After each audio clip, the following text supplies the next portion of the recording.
L'intérêt de ce type de solution, c'est que vous, d'un point de vue physique, par exemple une mairie ou même un pôle emploi, ça vous permet d'être dans une position de pouvoir postuler et d'avoir une spontanéité. Si vous avez un centre commercial qui a besoin, par exemple, de caissières, ils peuvent mettre ses offres directement dans ces bornes. Ça peut être aussi utilisé dans des entreprises pour des mobilités internes. Dans les grands groupes, on a eu des intérêts, en tout cas, qui ont été marqués pour pouvoir postuler de manière spontanée.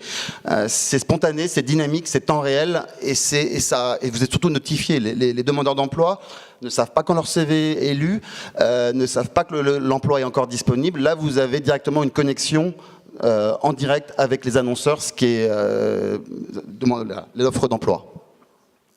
Tout le monde joue le jeu, on est un petit peu en avance sur le marché. Je ne vous cache pas que c'est un petit peu, même Pôle emploi, ils disent ouf, c'est un petit peu Star Wars votre truc, mais ils sont intéressés par le fait de pouvoir mailler sur un territoire des offres d'emploi. Vous mettez ça une borne, vous mettez une cabine, un photomaton de l'emploi dans une mairie.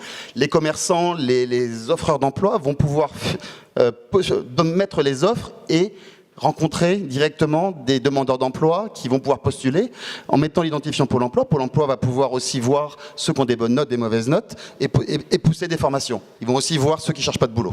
Je vous l'accorde. La partie open source, ce sont peut-être les data.